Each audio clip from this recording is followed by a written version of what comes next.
Let me give you some numbers here from Steve's dashboard that he shared with me before. In Italy, 24,747 cases, a total of 1,809 deaths with a 2,335 recovery. Yet we've seen uptick in sales in Italy as well. And I would say that Italy is one of the slower markets generally across the board, like sleepy Spain.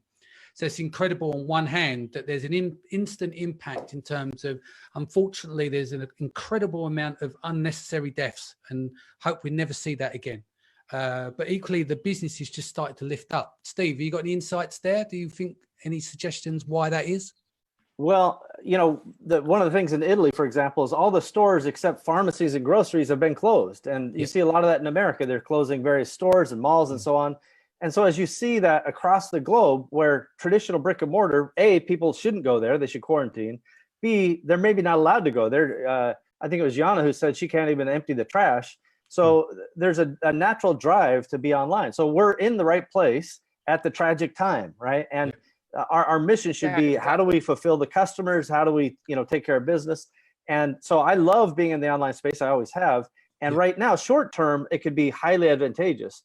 I don't know how long that advantage will last. I do think there will be some behavior changes to support Paul's point. This won't just be a, kind of set it and forget it kind of thing. I think this will have some lasting impact. But I definitely, if you already have good inventory, good supply chain, and you're just selling in the US, get into Europe. Why not? There's high demand. If your product is particularly something that would be useful right now, I think Paul was talking about this, arts and crafts, home games. I sell a standing desk. So furniture is not a great thing right now, but standing desks, if people are having to work at home, maybe they need one for their home. Doesn't mean I'm a profiteer. I haven't changed my price. But the point is there's lots of ways to help people through this time and still survive as a business. I'm less concerned about profit than survival up and down the line, to be honest. Yeah. Chris, what's your take? Yeah, I just wanted to say about logistics. I just wondered if you feel the logistics is going to close at some point, though, in like the US and stuff like that, yeah? Because all we're talking about is making more sales and getting stuff out there, yeah? But if Amazon stopped delivering things, which I see a possibility happening, yeah, are people going to really still be ordering stuff? Yeah, that's on my list. I wanted to cover that. The shutting the borders and the increase in shipping costs. And there's a few bits there. So, Steve, if you want to pick up on that, that's the next area I want to cover. Well, I think, first of all, we can take our lead from China, right? They locked down the whole country, but they were doing food deliveries. They were doing a number of things, and they were doing a lot of things, I think, pretty smart. For example, our team, even when factories started going, we couldn't cross into other cities without health certificates, without a 14-day quarantine going there and 14 days going back for a 2-hour inspection or whatever. So we had to get creative. And the point is, whether it's logistics or food delivery or any of that, there will absolutely be resources brought to bear. So in the United States, you've watched all of the big grocery stores and all the big, consumer product delivery mechanisms. They're all stand together, whether it's the military or those people, or there will be massive resources. So I don't see that being a problem long-term. Short-term blips, if you get an FBA center with a big outbreak, maybe they shut that one down, but they have high redundancy. There will be maybe some cost issues or some delay issues here and there. But as we've seen in China, things steadily come back. We're normally we ship 25 to 35 containers a week. We're still about half of that, but it's steadily going up every single day, every single week. And we're doing many, I think we did 40 inspections the last few days. And we have, I don't know, something like 300 containers in production. So that's a good sign that things can logistically recover after some of the draconian measures. For a time, Shanghai was just a giant parking lot for ships. Nobody was going in, nobody's going out until they came up with what are the procedures, what are the rules, how are we dealing with this? And I think that's prudent, to be very honest with you. There's plenty of things I would criticize China for, but there's plenty of things I can praise them for, and that's certainly one. Cool. In terms of deliveries on Amazon's side, let's just say, argument's sake, they do these measures, they shut some of the borders down, but then that extends to people going out in vans and driving around and dropping off parcels. Can we see a day where, people are going to still need products, and will people go out in a hazmat suit, as much as it sounds excessive? Shane, you take this question up. Yeah, I think that's exactly what's going to happen, and we're seeing it over here in Europe too. You know, you get the supermarkets and the pharmacies open, or other emergencies things. Some places are allowing, you know, restaurants or hotels to operate, but not allow the public in. So they have their staff in there. They're doing things. They're doing home deliveries. Trucks are allowed to cross borders with supplies to stock stores. All our stores here are fully stocked. Like, and you can go there anytime. You can only have one family member go there. Now, obviously, this is an area where we haven't had a huge outbreak, and when there's big outbreaks, you have to be much more stringent. But gosh, wouldn't this be a great time to have the damn drone delivery service going on? I mean, you don't have to worry about it, right? It just comes, drops it off, and away you go.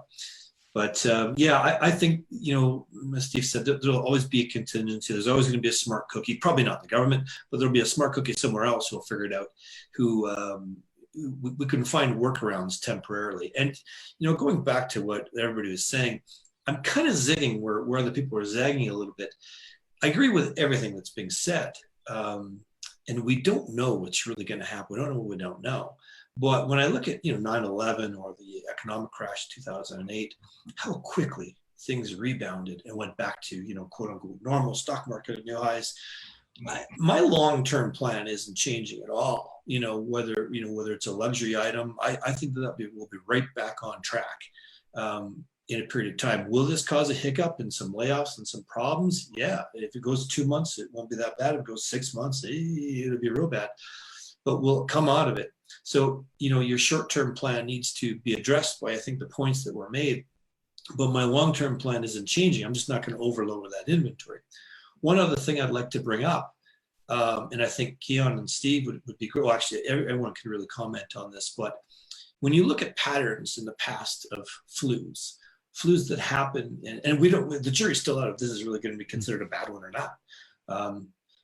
This might be our new normal going forward. You know, every year a flu comes around, is there quarantines? Is there this? I mean, I don't know. We might be looking back in a couple of years and saying, hey, remember back in the old days when, you know, winter came, we didn't have to stay inside. So we'll adapt to that. We'll adjust to that. But when there's a flu at the end of the winter, in almost every single instance, it kind of dies out in the summertime, although in Australia, it's kind of growing right now and it's summer there and it's not really stopping it. But in general, it slows down in the summer and then it hits with a vengeance next year. So we all got caught unaware this year. You know, you don't know what you don't know. And a lot of people were out of inventory. China got shut down. Okay, so now this is a global thing. So it doesn't matter if you're sourcing in Mexico, Indonesia, it doesn't matter. You could be affected with your factory and your production. My point is next year could potentially be way worse than this year. The good news is we'll be more prepared for it. The other news is that, you know, here we are in July. Let's say things are practically back to normal. It's June, July. We're putting all our Christmas orders in, getting our production going. I think it's prudent to order a hell of a lot more than I normally would to last through the Chinese New Year and beyond in case China gets shut down again. And again, I think if this happens next year, everybody will be fast on the ball. And I don't think that it will be as dramatic. But it might be a good idea to have a little bit of extra stock next year than you normally did. And I'd like to hear some comments on that, because that's sort of what I'm planning to do. Yeah. Ken? Yeah, I mean, that's a great point. We always actually hold, in the UK, we always hold about a year's worth of stock, which is like considered crazy in the Amazon model, because we also supply like a lot of other retailers and wholesalers and stores and department stores and things like that. And they require you to hold quite a lot of stock for them. So on a lot of our lines, we're actually really well stocked, and we've always sort of taken that approach. And that's always what's really surprised me about the e-commerce industry, about how little time frame people actually keep things in stock for. And now, with the virus going on, like, it's not only the problem of internally whether we can deliver and things like that, but it's also in terms of like container ships from China and how that's affected as well, because a lot of freight companies could go under as well with a lack of capacity, and as a result that could drive the freight costs going up, and then that really impacts our costings model as well. And that's going to be a really interesting thing to play out as well. But I've always been of the opinion, as Shane said, to be slightly overstocked on stuff that that will sell. And then being overstocked is less of a risk if you're carrying a brand that that people will always want to purchase. Whereas if you're going on a fad, like fidget spinner or something like that, there's always that element of risk. But I think that the more you can invest in your customer branding experience, the more easier it is to hold on to stock for a longer period of time. Yes, makes sense. Where we're going to go next? Let me look at my notes quickly because there's so much stuff I want to cover with you guys. Okay, so can we talk about shipping increases now, especially air shipments and stuff? What should people do in the current situation? Because you've got to think about their landed costs. How do you balance that off, Steve? Well, first of all, we can't control what we can't control. So Exactly. It's like suck it up, cupcake, deal with Yep. it, or raise Yep. your price. Don't Yep. order, whatever you got to do. It doesn't Yep. really, this is not a math problem. This is a reality problem. So just a word about the reality of inventory. So I can't do the exact math off the top of my head, but I don't have an extra $50 million to put into inventory.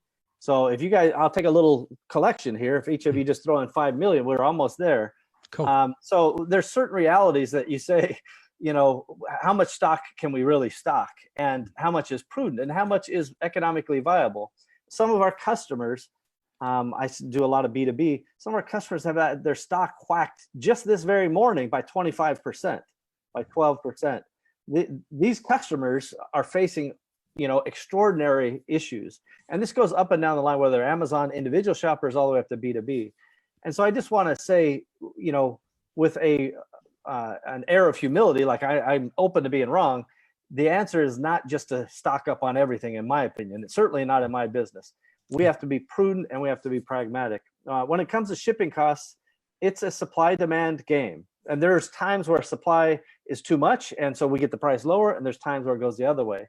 But know all your variables: currency, you know, shipping. By the way, everybody's crying about air shipping going up. Ocean shipping's still not really changed to a massive extent. In fact, there's massive issues. Kian and maybe Shane alluded to this. I saw a report from the shipping commerce group or whatever. They were losing in February $320 million a day globally. Yeah. Now that's not just pure cash losses. Some of that's just revenue that they couldn't get. The point is, there can be some ups and downs coming, and you should adjust your price and adjust your margin accordingly, in my opinion. Yeah, that makes sense. Let me bring in Janela and obviously Augustus here, because basically you operate as a service provider as well. What are you saying to your customers with the current plight, what's going on? Because obviously when we were over in Prague, there was a lot of situation where people were feeling fearful. And we were saying you need to adjust your mindset. You're part of the 1% that pushes the world forward. And if you freeze, then you're going to get stuck. You need to have a creative lateral thinking of how to navigate yourself out of this. So what kind of conversations, not the private side of it, but what kind of conversations are you having with your clients for them to keep the ball on the ground? Well, for me, it all depends on each account we manage. So for some of the more serious sellers that are longer in the game, obviously they're in stock until the end of Q3. So yeah, there's less issues there. We can balance it out easily, and there I don't have to go through the learning curve with them to explain how it's going to work out if they run out of stock or something like that. But for some of the sellers that are growing their account currently, we try to take this proactive approach and explain to them, like, explore other options. That was the first reaction, like, let's try and source the same products elsewhere. That was the first issue that they had, that they were running out of stock. And then now we have this different issue that we are trying to answer, the increasing demand in the Western markets right now. So basically what we're trying to do is, like you mentioned, narrow down the number of keywords we bid on, for example, and only limit it down to the ones that we really, really want to rank for, and make sure that we are rational with ad spend, and at the same time, trying not to increase the price too much. So that's kind of where it boils down to. Most of them understand the situation, already have some solution prepared or any kind of approach prepared. So it really depends from one account to the other. My experience. Sounds good. And Augustus? Well, in the last 2 weeks, my only worry and challenge was related to the Prague conference.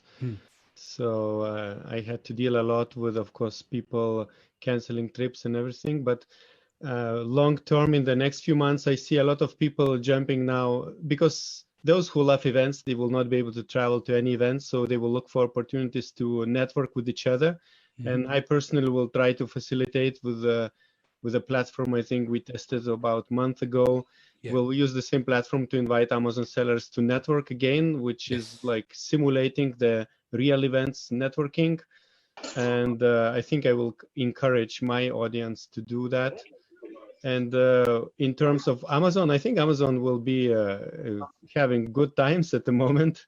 Maybe some sellers which are selling incorrect products, they will have problem. But already my wife wanted to buy some supplements, and she put in the cart vitamin C in the morning, and 1 hour later it was gone. Like there was no possible, it was not possible to buy. It was out of stock.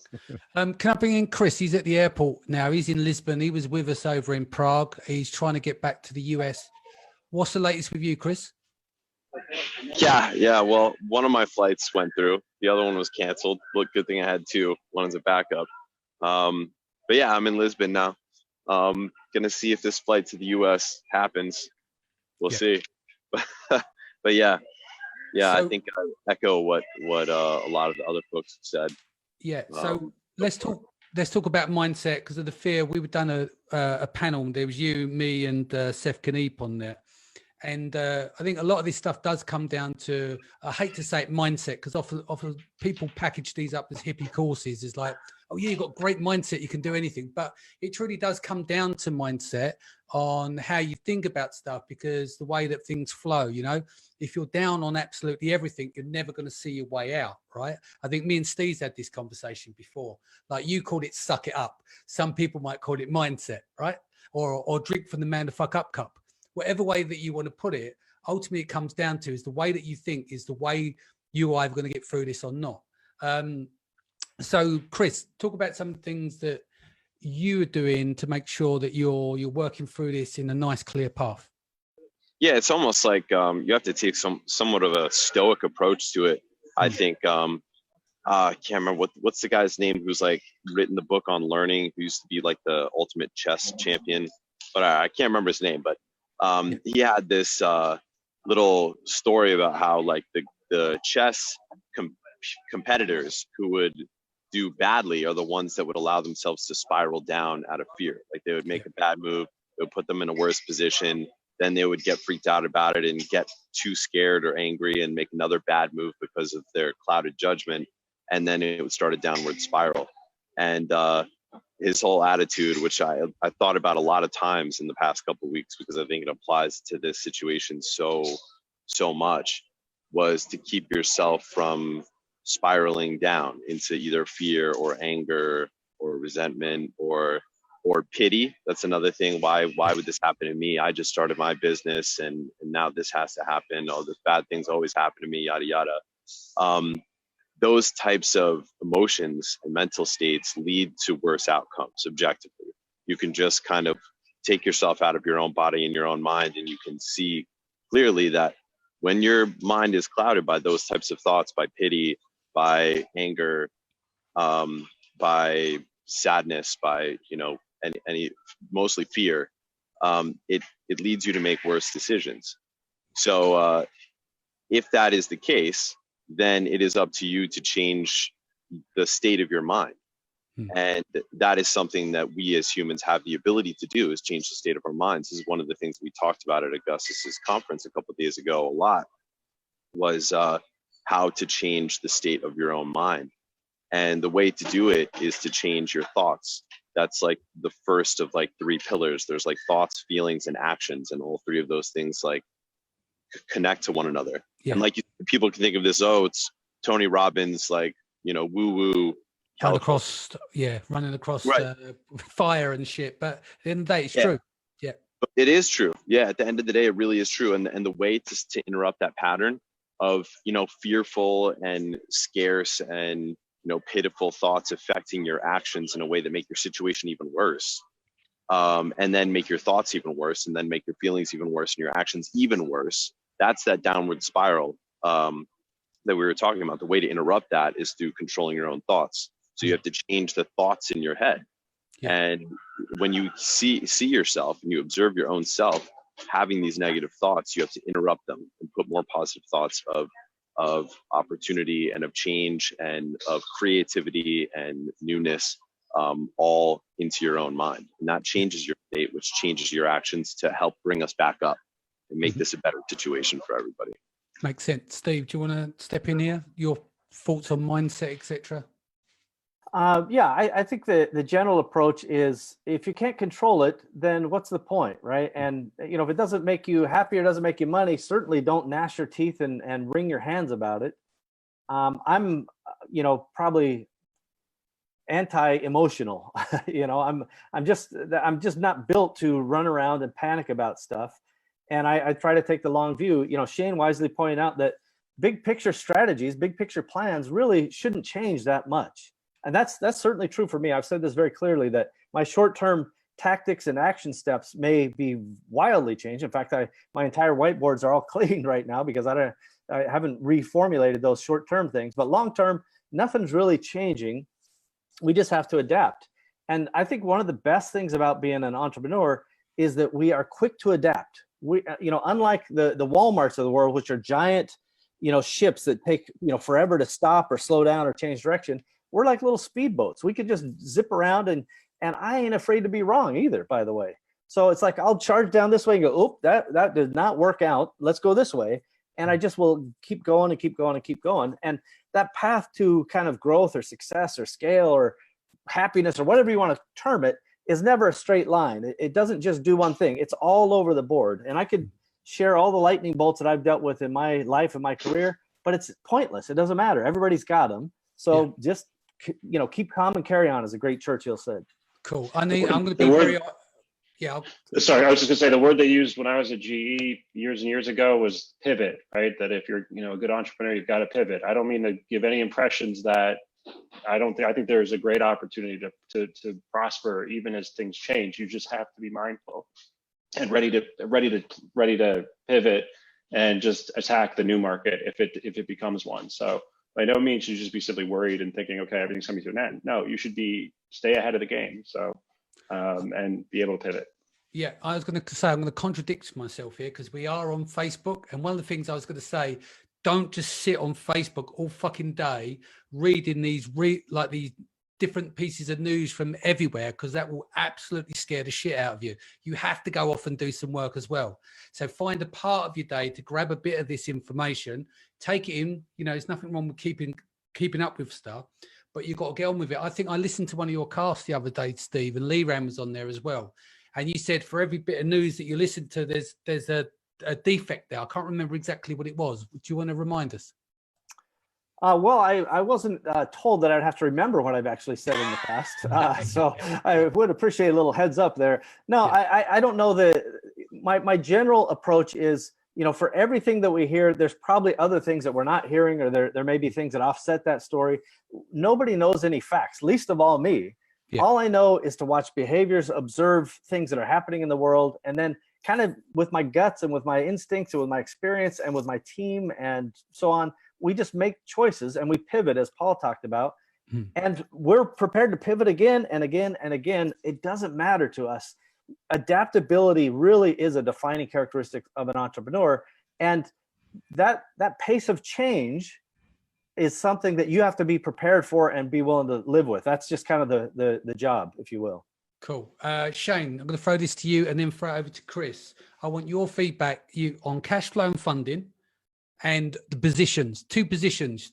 You take opportunity and go hard with it, or you sit on top of your cash, create a war chest and see the next few months out. Give me some examples of what you would do here. Starting with Shane. Yeah, I would never go hard with everything. I think that would be a big mistake, because I think it's too early in the game to really know what's going on and how deep. I only meant that if you're sitting on a big load of cash and you've got the opportunity where others don't have it, because often the downturn is where the best companies were built.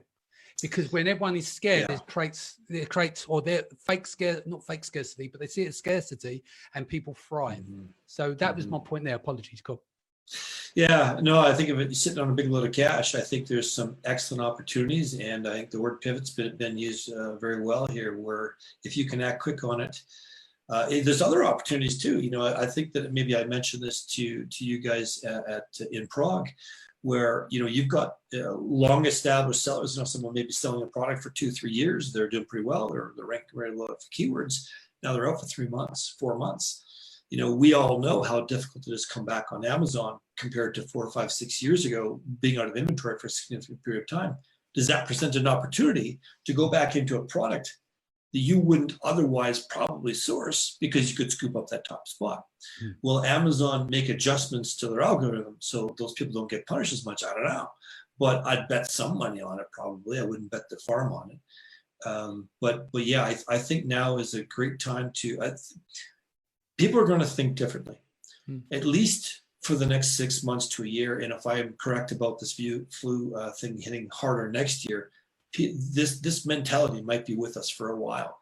And I think there's an opportunity there. I wouldn't just sit on the sidelines and let that go by. I think that it's important, but don't lose sight of your long-term plan either, because in 6 months, people might just be perfectly back to normal and buying luxury goods and woohoo, paycheck to paycheck again. Yeah. Chris, your thoughts here?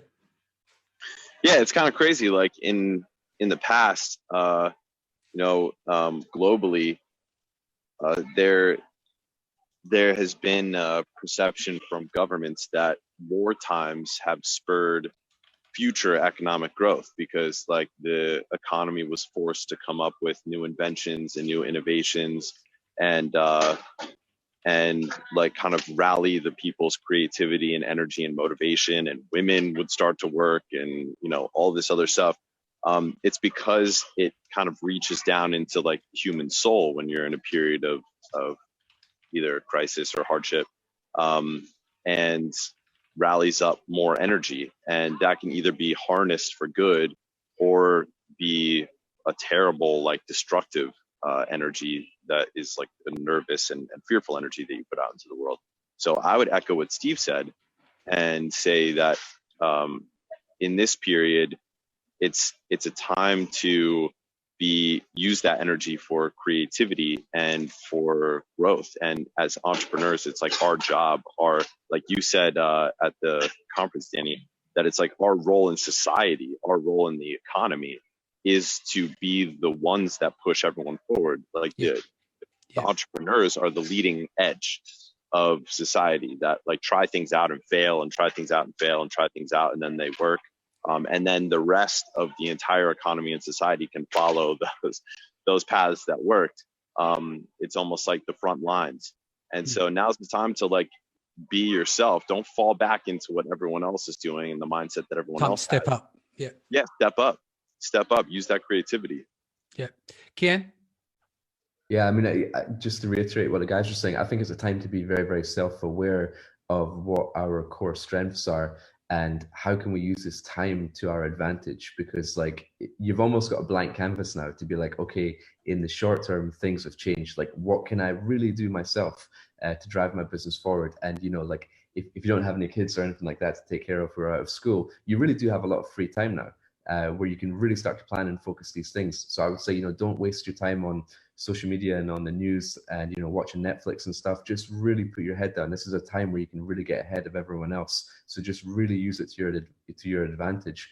And it's interesting because the nature of learning is going to be changing as well, like not only in our ecosystem, but in schools as well. So it's like, all right, how can we get ahead? And, because we're used to it. We're all in these like Zoom calls all the time. Whereas like nowadays, companies have to communicate this way, the way we always do. So just use this time to your advantage and network and reach out to those people that you met at those events over the last sort of year or two who can really help you push a needle in your business. Set up a call with them, see how you can help each other. And let's all really just help each other move forward and build together. Yeah. Does anyone want to add anything on this point here? Stay on the bright side of the force. Stay on the bright side of the force. I like that. Okay, so I think we're just over an hour. This wrap here, but what I'd like is a prediction of everyone. Just one prediction of how you see the next 6 months are going to be. Starting with Paul, I'll put you on the spot first, as you're the smart lawyer type. Yeah. Yeah, at least I play that on TV, on webinars. I mean, I predict real economic change, and I predict that, there's going to be a lot of Amazon sellers who are going to have, who are going to be frozen and not know what to do. and probably will just continue doing what's doing and hoping it'll work. And it probably won't for a lot of people. So you need to be, like everyone's saying, you just need to be one of those people. Look at facts, right? That's our job as lawyers, right? To distinguish facts from, speculation or just nonsense, right? So, do we care if what do we care if the virus was from a lab or not, or as some media outlets are reporting? What we do know for a fact is that the virus has caused people to be at home, like Ian saying, and have to homeschool their kids. That's a fact. So, think about the new economy, the new changes to the economy going forward, and just look at facts and make prudent business decisions based on facts, not the speculative, and try to filter the noise. I think that's the key. It's like, I don't necessarily think you should completely avoid the news and everything, because you should be, but you should have to learn how to try to build a muscle of filtering out nonsense from fact, and look at what they're saying. Is this something that is actually factually provable, or is this just, some expert with a microphone saying that this is the way it's going to be, but with no real factual backup? So, use that to your advantage and try to plan for those changes and take advantage of being a first mover in some new markets that are going to open up over the next few months. Perfect. Augustus? Well, I'm just thinking that on Amazon, there were always ups and downs for different people. It depends on their mindset, and maybe sometimes depends on what products they're selling. But I'm also thinking that all what's happening has also positive side. People are coming together. They're reading maybe more books. And I heard in some countries, actors are presenting their theater, like their performances online. So a lot of interesting things are happening, and I think people will wake up with different ideas. But from the online business perspective, I think we will survive probably in the next 2-3 months. But after 3 months, we will have a lot of poor people which have no money. Maybe we'll have to help them. Yeah, I can have a feeling that we'll be taking new initiatives. So a lot of creativity is activating, I think, in all the stages right now and after 3 months. But I think it will be finished, this thing, in May or June. Cool. Kian? I think we'll also see a surge in new sellers, because I've started to see a lot of Facebook ads now saying, take advantage of this time at home in the virus and, start your Amazon business today. And, I don't know if these people know what they're getting themselves into, but like scumbags, mate, scumbags promote. I know what you're talking about. They're promoting, they're using the coronavirus, and they're saying now that you're staying home, you can now like go online and become, rocket ship to financial success by selecting a product using their tool. Yeah, got it. Exactly. Yeah, posting fake numbers. You only need $500 to start, and you'll be a millionaire at home. Yeah. And and I think we're going to see a lot of that, which is a shame. But I think it's also like our job to guide these new entrants as well, and tell them like what it's really like. And as a result of the surge of new sellers, it's going to be much more highly competitive. So it's going to be interesting. We're just going to see how it unfolds. Yeah. Shane? Sorry, I had to unmute. I don't appreciate you making fun of my ad, actually, but is that yours? Is that your new investment? Yeah. I mean, I don't have a crystal ball, obviously, but I think we're just going to go through a little dip. I think there's going to be a rush of sellers going into the, that prepper sort of space and all those types of things. There's a huge opportunity there for people to innovate, come up with interesting things. It doesn't have to be extreme, living in, the container that you buried in your backyard or anything. It can just be because you're stuck at home with kids. Or things to do and ways to make your life easier. I don't think that silicone spatulas are going to stop selling. I've never been a fan of just selling the same old, except if I have a very good competitive advantage. I really, truly believe that things are practically going to go back to normal before we know it. Cool. Shanella? Well, I have a strange feeling that prices will go up in the next 6 months, prices of everything. And also China will completely go back to normal. So the supply chains will come back to normal within the next 6 months. But like someone said here from this group, we don't know what will happen the next flu season. So it's always better to be prepared. I don't have any actual advice on how to do it with inventory management. But I have a feeling that things will become more expensive in the Amazon marketplace, and it's going to be increasingly competitive to join the marketplace. It will be impractical to even begin it without capital. Cool. Chris Davey? Yeah, I'm a little bit negative. So I'm thinking about it when I work for corporate, and things like this will like really would affect us. Yeah. So like, I'm thinking now what will be happening at that company that I used to work for, probably within the next like month, I would say next 2 weeks, a month, they'll be like cutting jobs. Yeah. They'll be like, oh, let's get rid of all the dead wood. And the way I'm looking at that is all these people are like customers. Yeah. So I think there's a lot of companies in the world at the moment that were already struggling, and coming into this, this coronavirus now is just one more thing. Yeah. That's going to like have a huge effect on them. So personally, I think sales are going to be down for a while. Yeah. I think, it's going to take quite a long time to recover. And I just hope my new machine for create your own toilet rolls at home is a big seller for next year. Yeah, we'll see. And the other Chris Rawlings? Yeah. In mathematics, like when you're trying to estimate something, an exercise that you typically do is look at the extremes first, and then you use those to kind of gauge where your estimate might fall.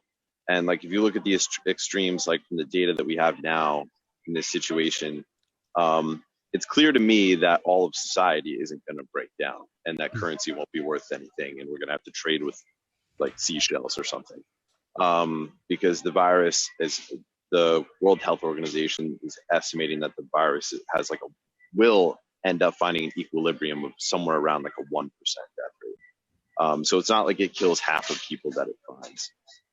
But it's also clear that it's not going to have no effect, because it's already having an effect. People are staying home, schools closing, borders being shut down, etc. So where does the truth lie in the middle, of these extremes? Well, it's somewhere in the middle. It's not that extreme effect of society breaking down, and it's not going to have an effect because it's already having an effect. So I don't know exactly where it'll lie, but equilibrium will be reached. And if you have the vision to kind of, and you see where you feel that equilibrium will be reached for others, then that's where what we were saying before comes into play, of being able to use your own vision as an entrepreneur to both create a positive impact and be able to still prosper during this time. I think that's really the key. Cool. And Steve? Yeah, it's interesting. Earlier this week, I posted, maybe it was 1 week ago today, something like that, where I'm like, hey, I ain't afraid of no ghosts. I'm going to Vegas. See you everybody there. And then within like 24 hours, everything changed, right? The shows were canceled and this and that, or at least Prosper was at that time.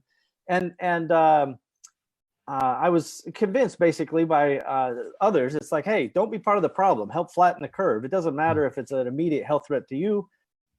Just get with the program and do the right thing. So my prediction is for the societies and the people at large who do the right thing and kind of self-isolate and don't make an effort to go out there and be part of the problem, I think those countries will recover the next 45 to 60 days, roughly. And by recover, I just mean that the curve will start to flatten, that they'll get less new cases and the recoveries will be increasing. May I ask you a quick question about the curve? Because you mentioned this lot. I've seen it. So you've seen the bell curve, and then you've got the flatline curve where it's dealt with but all I've seen is X and Y axis, but there's no numbers on them. Did you see ones with numbers on? No, it's not about the numbers per se, although there is that precise one. The difference in the Spanish flu, I think it was between like Cleveland and Philadelphia, where Philadelphia is like, hey, everybody go out and have a party, and what the problem is, that bell curve is you pass the medical capacity to help people. Yeah, exactly. And it overwhelms the system. Whereas if you flatten the curve, everybody kind of steps back and then you stay under, or at least at the constraints of our medical care systems. And so I don't, my general principles are, I don't want to be part of the problem. So I want to try to help flatten the curve. I think people should isolate. I think they should quarantine themselves, even if they're not threatened with some government. And if we do that, we'll be better off. I literally was watching videos this past weekend of people in Vegas and, having a good time, and St. Patrick's Day, this and that. And it's like, you're killing me here with this stuff, because every single one of them are potential part of the contagion. And so I implore anybody listening, I'm not a medical expert. I'm just a human listening to the tea leaves, I suppose. And I'm just staying at home, and my kids are staying at home, and we're not going to be part of the problem. Yep, same here. We're on lockdown for the next 14 days. I was all brave before. I had all different speakers going, Danny, you going? I said, get on the fucking flight. Just get on the flight. Saying this to everyone. It's like, what are you doing? Oh, I'm not sure about it. I said it to Kian. I've said it to a few people. Then obviously once you get the reality and see what's hit there, that was it for me. It was like, okay, this is starting to be serious, and I could be part of the problem or help be part of the solution. Are you still there, Steve? Yep, right here. Okay, yeah. Sorry, I quite agree with you. Yeah. And I would just say again, to Shane's point, I do think that there will be a potential and a really rapid potential for recovery, but it's not going to come immediately. Like even after 9/11, it took years before kind of things got back to normal in some sectors. And same with the 2008 financial crash. It took years before the markets kind of recovered. So don't expect this curve to just kind of, hey, we had a bad 60 days, now everything's back hunky-dory. That doesn't make me a pessimist. It makes me, an observation, person who's just trying to use best judgments. And I'll be, as pragmatic as I can and hope for the best, but prepare for whatever comes. Sounds good. I'd like to finish on my prediction. I'm looking at 60 to 90 days to start to see a level of recovery. Here in the UK, I think it's going to get worse, and then it will start to get better. I think my prediction for moving forward is if you open your eyes, you're always going to see opportunity. But if you walk around like this, you won't. So I don't want to sound like a hippie, but I see lots of opportunity everywhere. But if I'm in a bad mood, or I'm not thinking straight, or I've watched too much news and everything else, I'll never see any of those opportunities. So this, it goes back to the fear thing. If you're not fearful, it's understandable that you are, but you've got to get out of that cycle. Get out the house, take a look, not out the house too far, just make sure you're away from people. But ultimately what it comes down to is that there's a lot of this stuff that you can take care of, but you must be able to see it with your own eyes. Otherwise, that's my take. So before we all go, if people want to reach you, say hello, need to, get some feedback, starting with you, Shane, if people want to reach out to you, how do they get hold of you? Yeah, and I only just realized I was logged into my company account, not personal account. I did have my name there. Sorry about that. That wasn't intentional. But you can reach me, Shane at prreach.com, if anybody wants to chat. I always like to chat with people. That's the best way to get a hold of me. Cool. Chris Davey? He's eating something. Yeah. I'll come back to you. Janella, how can people reach you? People can reach me through my email, yelena@amazoniappc.com. Cool. And Kian? Yeah, on Facebook, it's just Kian Gozari, but I've put a double K at the front on, so it's KKIAN Gozari on Facebook, and also email kian.gozari@gmail.com. Feel free to reach out anytime. Paul? You need to take your unmute. Okay, so easiest way to reach me is via email. Paul at Seller Basics is something that we just launched. I'm not going to go into it, but that's an easy email to throw out there. Paul at sellerbasics.com. And we have a Facebook group, which is Amazon Seller Sales Tax Law or Sales Tax and Legal. If you want to talk about the law and other fun stuff on Amazon, please join. Cool. And Augustus? Probably just Google Orange Click Amazon Augustus and you will find me. Yeah, because I still can't pronounce your name after 3 years. So good luck with that. Yeah. So Steve, how do people reach you and the podcast? Podcastawesomers.com. You can search for it on your favorite platform. They can find me on LinkedIn or Facebook. And the game nights, the thing Augustus talked about with the networking. Let's make sure we don't miss the opportunity to network with each other. We just don't do it in person.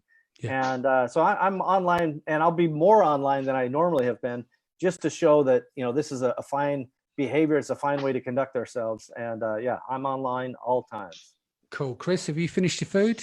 Yeah, thanks. Yeah, you can find me on Facebook, CJ Davey, or you can email me at chris@fbaforyou.com.